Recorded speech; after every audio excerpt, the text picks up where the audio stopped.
एक गांव था जिसका नाम था सुखपुर। उस गांव में एक किराने की दुकान थी जिसके मालिक का नाम था सीताराम। वह बहुत ही दयालु और बहुत अच्छा इंसान था। वह जब भी किसी को जरूरत पड़े तो मदद के लिए तत्पर रहता था, परंतु उस गांव में हमेशा सूखा रहता था।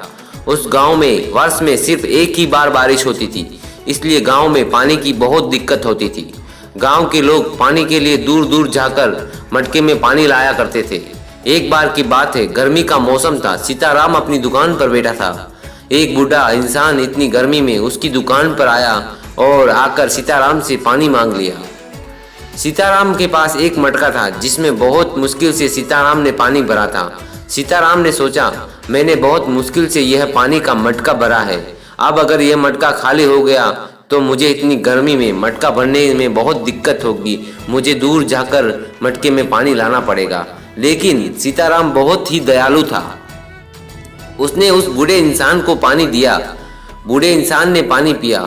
फिर उस बूढ़े इंसान ने और पानी मांगा। सीताराम मटके से पानी दे उससे पहले ही पूरा मटका उठाकर बूढ़े आदमी ने सारा पानी पी लिया। सीताराम देखता ही रह गया। उस बूढ़े ने सीताराम से कहा, धन्यवाद, तुमने मेरी आज प्यास बुझाई है। किसी की प्यास बुझाना बड़े पुण्य का काम होता है, इसलिए तुम्हारा भगवान भला करेंगे। ऐसा कहकर वह बूढ़ा वहां से चला जाता है। थोड़े समय बाद उस गांव के सरपंच विनोद दास आते हैं। उन्होंने सीताराम को कहा कि ये पकड़ो पर्ची और इसमें जो जो सामान लिखा है वह जल्दी से निकाल दो, मुझे दे दो, क्योंकि आज मेरे घर मेहमान आने वाले हैं। सीताराम ने पर्ची के अनुसार सामान देना शुरू कर दिया। विनोद दास ने पानी मांगा, परंतु उससे सीताराम ने कहा कि मटके में पानी खत्म हो गया है, इसलिए मैं आपको पानी नहीं दे सकता। परंतु विनोद दास ने कहा, क्यों झूठ बोल रहे हो? तुम्हारे पीछे मटका तो भरा हुआ है, मुझे यहाँ से दिख रहा है। यह सुनकर सीताराम ने पीछे मुड़कर देखा तो आश्चर्य में पड़ गया।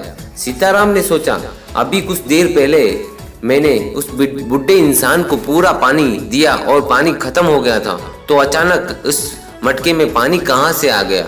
उसने मजाक का बहाना बनाकर विनोद दास को उस समय पानी दे दिया। पानी पीकर विनोद दास वहां से चले गए। विनोद दास के चले जाने के बाद सीताराम ने मटके को देखा तो वह फिर से पानी से भर गया था। उसको लगा कि यह भगवान का चमत्कार है। फिर उसने मटके में से पानी पिया और पानी पीकर वह देखा तो फिर से मटका पानी से भर गया था। यह देखकर वह खुश हो गया। थोड़े समय बाद सरपंच दौड़ते हुए उसके पास आया और उसके साथ उसकी बीमार एक लड़की भी आई, जो कई दिनों से, कई हफ्तों से, कई महीनों से बीमार थी। सरपंच बोला कि मेरी बेटी को अभी इसी वक्त मटके का पानी दे दो। सीताराम आश्चर्य से बोला, ऐसा क्यों? विनोद दास ने कहा, मेरा एक पैर अकस्मात के कारण, एक एक्सीडेंट के कारण टूट गया था, जो सारवार लेने के बाद भी, दवाइयाँ लेने के बाद भी ठीक नहीं हो रहा था, परंतु तुम्हारा पानी पीने के बाद मेरा पैर बिल्कुल ठीक हो गया। मेरा पैर पहले की तरह, बिल्कुल पहले की तरह हो गया। इसलिए मुझे तुम्हारे मटके का पानी दे दो, जिससे मैं अपनी बेटी को भी ठीक कर सकूं। सीताराम ने ठीक ऐसा ही किया। मटके का पानी पीकर सरपंच की बेटी पूरी तरह से ठीक हो गई। यह देखकर सीताराम खुशी के मारे झूम उठा। पूरे गांव में यह बात फैल गई। सीताराम ने सोचा, शायद वह बूढ़ा इंसान कोई भगवान का फरिश्ता होगा और उसी की वजह से यह साधारण से जादुई मटका बन गया। यह मटका जो साधारण था वो उस बूढ़े इंसान की वजह से जादुई मटका बन गया। सीताराम की दुकान के बाहर लोगों की लाइन लगने लगी। सब अपनी अपनी बीमारियां ठीक करने के लिए सीताराम के पास आने लगे। सीताराम उनका इलाज मुफ्त में करने लगा, क्योंकि उसको सेवा करने में बहुत आनंद मिलता था। फिर भी लोग कुछ न कुछ देकर जाते। सीताराम कुछ ही दिनों में धनवान हो गया। एक दिन की बात है, एक बूढ़ा इंसान सीताराम की दुकान पर आया और पानी मांगा। सीताराम उसको पानी दे उससे पहले कई सैनिक उसके पास आए और सीताराम से कहा, जल्द से जल्द हमारे साथ महल चलो, रानी जी बहुत बीमार है, इसलिए उनको मटके का पानी चाहिए। सीताराम ने कहा, सिर्फ 2 मिनट रुक जाइए, मैं इस बूढ़े इंसान को पानी दे दूं। परंतु सैनिकों ने कहा, नहीं, तुम पहले हमारे साथ चलो। राजा रानी के ठीक हो जाने के बाद वो तुम्हें बहुत सारा धन भी देंगे। सीताराम के मन में लालच आ गए और उस बूढ़े इंसान को पानी दिए बिना ही वह सीताराम राजमहल की तरफ चला गया। जब वह मटका लेकर महल पहुंचा तो मटके में देखा तो वहां पानी नहीं था। मटके में पानी नहीं था। सीताराम बड़े आश्चर्य में पड़ गया। राजा ने उसे रानी को ठीक करने को कहा। तब उसने कहा कि मटके में पानी नहीं है।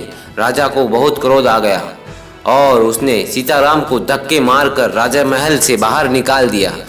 राजमहल से निकलने के बाद सीताराम ने सोचा, वह बूढ़ा इंसान वही फरिश्ता होगा जो पहले मेरी दुकान पर आया था। मैं आज उनको पानी दिए बिना धन के लालच में राजमहल आ गया। यह सब उसी का नतीजा है। सीताराम को अपनी गलती का एहसास हुआ।